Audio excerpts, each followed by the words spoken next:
Hi అన్న, మీ పేరు? Hi అన్న, విష్ణు. బ్రదర్, ఇప్పుడు చూస్తారు తెలంగాణలో కాంగ్రెస్ వచ్చి 13 నెలలు అవుతుంది. సో ఎట్లా అనిపిస్తుంది మళ్ళీ కాంగ్రెస్ పాలన మీకు?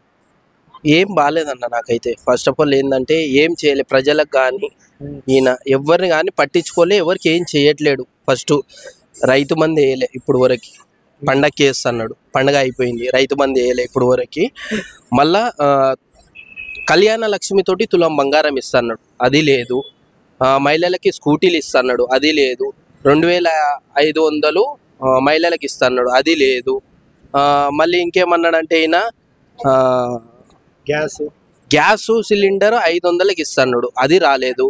200 యూనిట్లు కరెంటు ఫ్రీ అన్నాడు, అది మరి కొంతమంది కిరాయిదారులకు ఇవ్వట్లేరు. మీకు కిరాయిదారు గిట రెంట్ కడుతుండు కదా, మరి కిరాయిదారు 200 యూనిట్లు కంటే ఎక్కువ వాడితే మీరు బిల్ వేయాలి, ఎక్కువ వాడకపోతే బిల్ వేయొద్దు కదా. మరి అది మా దాకా తేవాలే కదా, అసలు ఇవ్వట్లేరు ఓనర్స్, మాకేం ఇవ్వట్లేరు.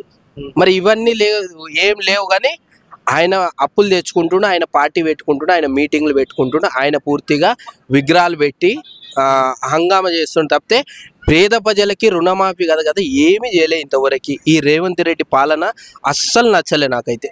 అసలు ఏం చేస్తుండో ఆయన గిట సరిగ్గా అర్థం అవుతలేదు.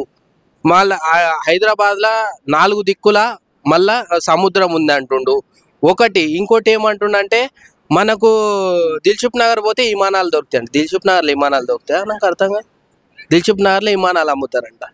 ఎయిర్పోర్ట్ ఎంత పెద్దగా ఉంటుంది అదన్నా తెలుసా ఆయనకి? అసలు ఎయిర్పోర్ట్లో విమానాలు దొరుకుతాయి కానీ ఏమో ఆడ దిల్సుఖ్ నగర్లో విమానాలు ఏమైనా అగ్గిపేటలో పెట్టుకోపోయేది, అది ఏమైనా విమానం ఆడ దొరుకుతాయి అంటే చిన్న పిల్లగాని లాగా ఏం మాట్లాడుతున్నా అర్థమవుతలేదు. ఈడ ఏం నడుస్తలేదు అసలు. గంట ఏడ అంటే ఢిల్లీలో నడుస్తుంది, మాట్లాడితే ఈయన ఏమంటారు ఢిల్లీకి పోతుండు, ఆడ ఎట్లా చెప్తే అట్లా ఈడ చేస్తుండు. వాళ్ళు ఎట్లా చెప్తే రాహుల్ గాంధీ గారు ఆడ వాళ్ళు ఎట్లా చెప్తే ఈడ అట్లా చెప్తుండు. మాట్లాడితే ఎక్కుతుండు ఫ్లైట్ పోయి ఢిల్లీలో దిగుతుండు, వాళ్ళు ఏం చెప్తే ఈడికి వచ్చి అట్లా చేస్తుండు. కానీ డెవలప్మెంట్స్ లేవు, పనులు లేవు, ఏం లేవు. బస్సు ఫ్రీ ఒకటి పెట్టిండు, దేశం మీద వడి ఊరేగుండ్రి మీరు పని చేయొద్దని. మహిళలకి, భార్య భర్తలకి, అందరికీ, నాగిట అక్క చెల్లెలు ఉన్నారు కాదని కాదు, అందరిని ఏం చేసిండంటే బస్సు ఎక్కుండి దేశం మీద తెలంగాణ ఎంత అయితే అంత ఉందో అంత మొత్తం తిరగండి మీరని రేవంత్ రెడ్డి ఈ పాలన ఇంత మంచి పాలన తెచ్చిండు. ఈ బస్సు ఫ్రీ పెట్టి తిరగండి మొత్తం తెలంగాణ ఎంత అయితే ఉందో అంత బస్సు ఎక్కి తిరుగుండి అందరని ఒక బస్సు ఫ్రీ పెట్టిండు. మంచి పని అని చెప్తుండ్రు. ఇప్పుడైతే అసలు మహిళలే తిడుతుండ్రు కదా, నీచంగా తిడుతున్నారు కదా ఈ రేవంత్ రెడ్డి పాలన చూసి. ఇటువంటిది ఆ పాలన నాకు అర్థం కాదు. ఉప్పు పప్పులు ఫ్రీ ఇచ్చిన నిన్ను నెత్తిన పెట్టుకొని ఆదరిస్తుండేగా రేవంత్ రెడ్డిని ఈరోజు. అటువంటి పథకాలు కాకుండా బస్సు ఫ్రీ అంటే ఎవడు అడిగిండు? బస్సు ఫ్రీ ఎవడు అడగండి? 4000 పింఛన్ అన్నాడు, 2000 ఇవ్వలేదు ఇంతవరకు.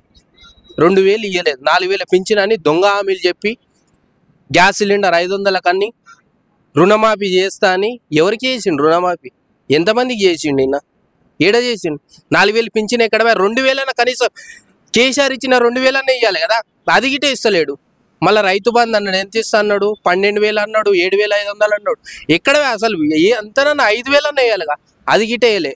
ఇప్పుడు రైతు బంధు చేస్తే రైతు భూమి దున్నితే 4 కన్నా 10 మంది కన్నా పని ఉంటుంది. అటువంటిది 3 సార్లు అయింది రైతు బంధు బంద్ చేసి. ఇప్పుడు వాడు భూమి దున్నాలన్నా ఏమన్నా వేయాలన్నా వద్దా? ఇటువంటిది అసలు ఏం చేస్తుండో అర్థమైతలేదు. ఆయనకు మైండ్ సెట్ బాగుందా, ఏం మాట్లాడుతుండో గిట అర్థమైతలేదు ఆయనకి. మెంటల్ హాస్పిటల్ ఇక్కడ ఉంది నాయన, హైదరాబాద్లో ఎర్రగడ్డలు ఉంది, ఆడికి పోయన్నా చూపెట్టుకోండి. ఈ పార్టీ వాళ్ళు, ఎమ్మెల్యేలు, నాయకులు ఎవరైతే ఉన్నారో వాళ్ళన్నా కనీసం దయచేసి ఆయనని, ముఖ్యమంత్రి గారిని మెంటల్ హాస్పిటల్ కాడికి తీసుకెళ్ళి చూపియండి. ఆయన మానసిక బాధ అసలు తెలుస్తలేదు. ఆయన ఏం మాట్లాడుతున్నారు, ఎవరు వెనుక ఉండి ఎవరైనా ఏమైనా చెప్పినే చేస్తున్నా అర్థమైతే. మూసి అన్నాడు, మూసి ఎందుకు ముద్దుగా చేస్తున్నావు? అండర్ గ్రౌండ్ నుంచి గిట ముద్దుగా చేయొచ్చు. పేద ప్రజలవి ఇండ్లు కూలగొట్టుకోకుండా ముద్దుగా చేయొచ్చు. అండర్ గ్రౌండ్ నుంచి గిట ముద్దుగా చేయొచ్చు. ఎందుకు చేస్తలేవు అటువంటిది? పేద ప్రజలవి ఎందుకు కూలగొడుతున్నావు ఇండ్లు? ఏం అవసరం వచ్చింది? అండర్ గ్రౌండ్ నుంచి చేయొచ్చుగా, చేయలేమా? అట్లా చేయొచ్చు కదా, ఎందుకు చేస్తలేవు? ఆ మూసిలో ఉండే వాళ్ళ పేద ప్రజల బాధ ఎట్లా ఉంటుందన్న? ఆ మూసి ఒడ్డుకుంటుండ్రు, సరే ఎట్లనో బతుకుతుండ్రు, ఉండని కదా. వాళ్ళ పుట్ట మీద కొట్టి వాళ్ళ ఇండ్ల మీద మొత్తం ఇండ్లు కూలగొట్టి ఎవడు ఆడ ఉన్నా సరే. ఎమ్మెల్యేలు ఎంతోమంది ఎమ్మెల్యేలు బీజేపీలో ఇటు బీఆర్ఎస్లో ఎంతోమంది వద్దని చెప్పిన గిట్ట ఎవడు అడ్డొచ్చినా సరే నేను ఈ ఇండ్లన్నీ కూలగొడతా అంటుండు, మూసి ముద్దుగా చేస్తా అంటుండు. ఎందుకు చేస్తున్నావు? ఎవరు చేయమన్నా అండర్ గ్రౌండ్ నుంచి చేయొచ్చు కదా.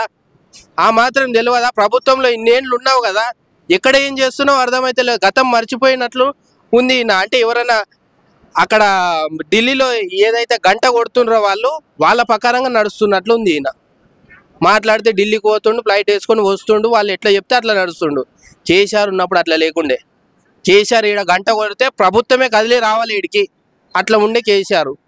ఇప్పుడు ఈయన వచ్చిన కాడ నుంచి అసలు ఆయన ఉన్నాడా? అసలు ఈ రాష్ట్రంలో, తెలంగాణ రాష్ట్రంలో ఉన్నాడా? అసలు ఎవరైనా గుర్తిస్తుర్రా ఆయనని? అసలు ఆయన లేనే లేడు. అసలు ఉన్నాడని ఎవరు గుర్తిస్తలేడు. ఆయన ఉన్నాడో లేడు. మాకు ఎప్పటికీ మా కేసీఆర్ గారు గుండెల్లో ఉన్నాడు. మాకు ఎప్పటికీ, అసలు ఇప్పుడు కాదు, మేము సత్యంత వరకు మా గుండెల్లో ఉంటాడు మా కేసీఆర్ గారు.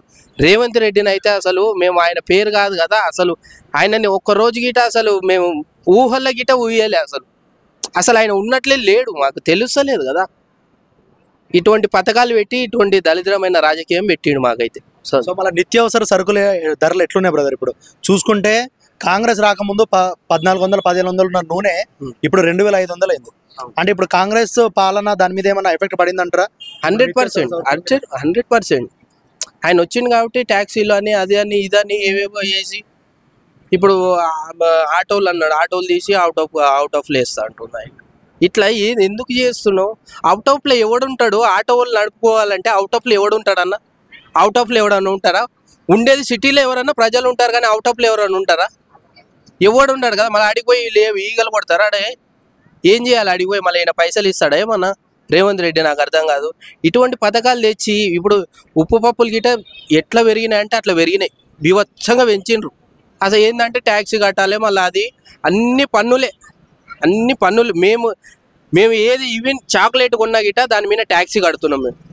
అంత ఇది తెచ్చి పెట్టిండు ఈ రేవంత్ రెడ్డి. కానీ ఈ సంవత్సరం అయిపోయింది, కానీ ఇంకా వచ్చే 4 సంవత్సరాలు భరిస్తాం. 4 సంవత్సరాల తర్వాత ఏ జెండా ఎగరబోయేది, అప్పుడు ప్రభుత్వం ఎట్లా ఉండేది మీరు చూస్తారు. Okay brother, thank you.